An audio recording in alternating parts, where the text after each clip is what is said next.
So we get set to go green here. We're going to be holding off until after the cars make it through the first chicane, just to keep everybody bunched up and tight together as some of the back cars are going through the bus stop. And there is the green flag drop right there. We were skipping the bus stop there, so we are good. The 8 car of Ryan Dingler with a good start there. A nice jump on the green flag. This is that left-hander we were talking about. This is going to be the heavy braking zone, or at least the first of many, as they make their way through the infield portion of the course.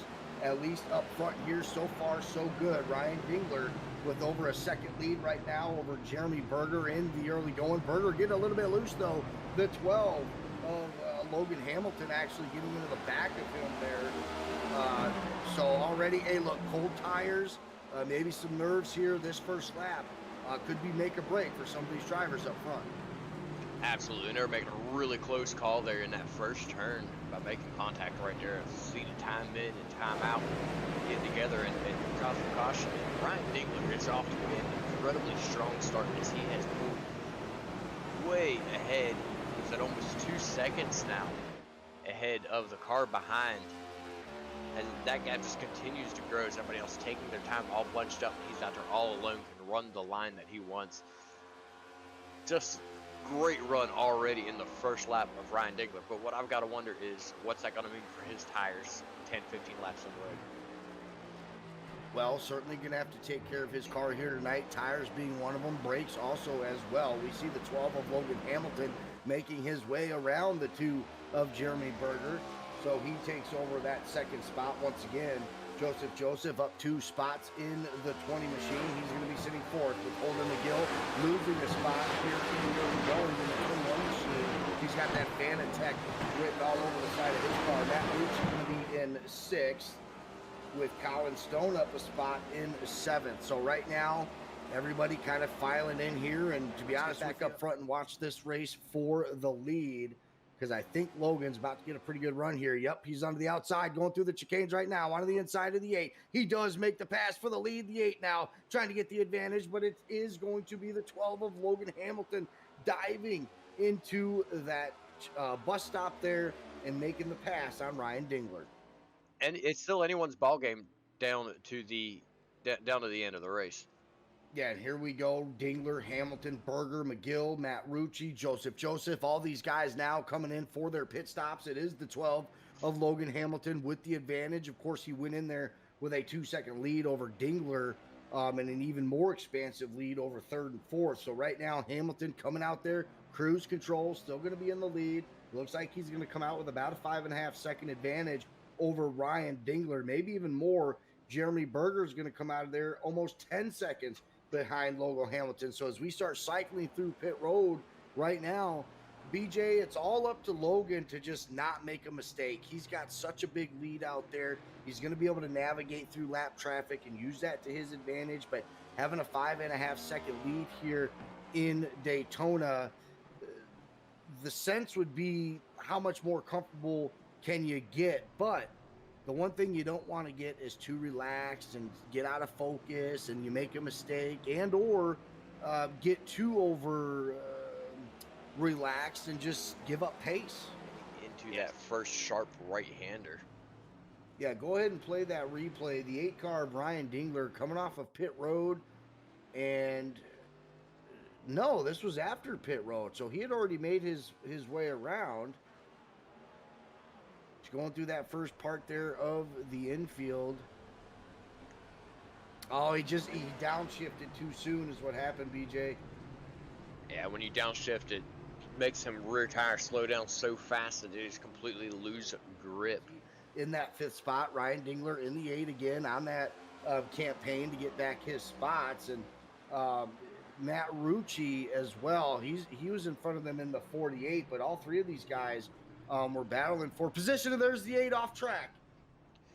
Dingler going off there in the bus stop on the back straightaway while he's battling for position to get forward. Dingler's race just went from bad to worse, as not only did he lose more spots, but he went further and further behind those drivers, and now he's got a lot of work to do to get up there.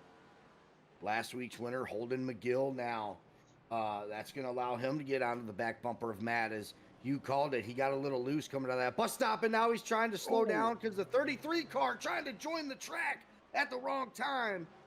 Oh, and the 21 of Holden McGill goes around now. So a couple of these drivers inside the top 5, and of course the 21 obviously ticked off. The 33 car trying to join back onto the track, which is a no-no.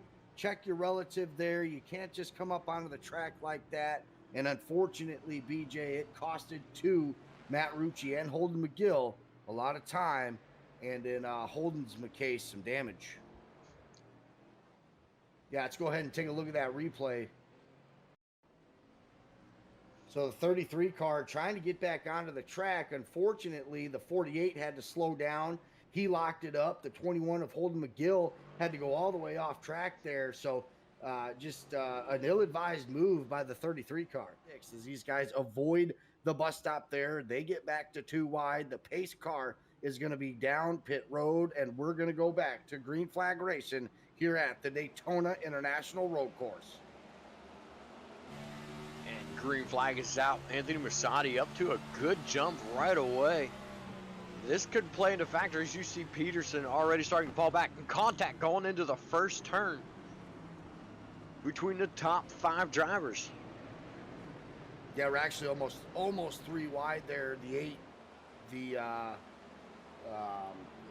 52 of Peterson.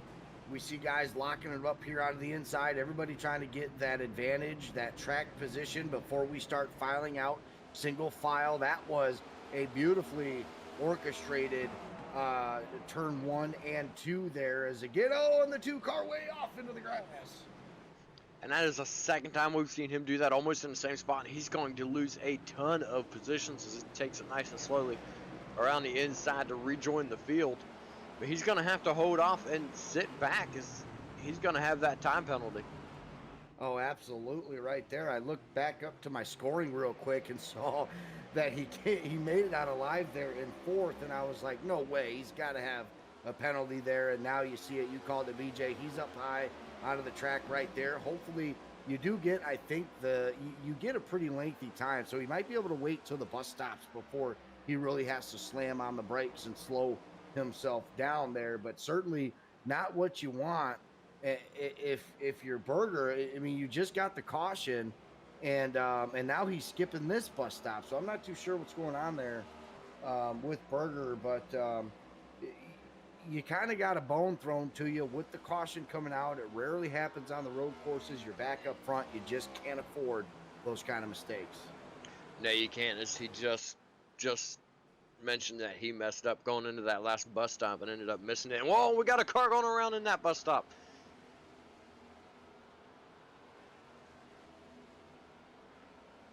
Yeah, it looks like the 44 of Sean Deal. He was behind the 2 car there, and he actually pushes the 2 out of the way. Got into the back bumper there, came in really hot. So, again, the 44 kind of pushing it a little bit too hard. We see a couple of cars behind them. So, a really good run by Matt Rucci. Joseph Cossi, though, he came down pit road. He lost a ton of spots, had a little bit of a longer pit stop. I wasn't too sure how that was going to play out, and the 20 gets loose in front of him. Joseph getting loose, almost causing some big issues there. Lead over Ryan Dingler. Last thing you want to do is continue to drive super hard, super aggressive. And here he comes down now for that splash and dash. We did kind of figure they were going to have to make one more pit stop. We'll have to see if the 20 car who came down about 5 or 6 laps ago made the right call to come down for the early pit stop. But right now, Hamilton was in complete control of this race. We'll see how this pit stop plays out. Yeah, it's Matt Rucci, the only driver there in the top that did not pit. He's going to be our new race leader. Ryan Dingler, Joseph Cossi, all pitted. Ryan Thrower goes on by to not pit here with 6 laps to go. So it's going to be Rucci and Thrower 1 and 2 now heading to the end of the race. Logan Hamilton. Yeah, and right. Not to cut you off, but Dingler and Cossi actually beat Hamilton out of pit road. So that's huge. the 8 car, Ryan Dingler, the 88 of Joseph Cossey right now, essentially racing for the lead. Matt Rucci and Hunter Thrower got to make their way around lap traffic here. That's the 09 car. It looks like he's going to go too wide into the grass. Got to be careful there. You certainly don't want to overdo it when you're trying to make room for these guys here, but he did a phenomenal job holding on to that car, and it looks like he's going to do a good job as these guys, Hamilton, Dingler, side by side just for a second. And they nearly make contact right there coming out of the sharp left-hand turn. Dingler to the inside, catches the cone. Hamilton going around the outside. Hamilton has taken the race lead back. Wow. What a power move by Hamilton. Of the oval section here comes Logan Hamilton. Coming out of turn 4. One more bus stop to go. And he's going to take the checkered flag here at the Daytona International Road Course. A phenomenal run by Logan Hamilton. Pretty much dominated all night long. And unfortunately, BJ, we didn't get to see the race between him and Dingler, with Dingler making that mistake a few laps ago. But Logan Hamilton going to take home the checkered flag.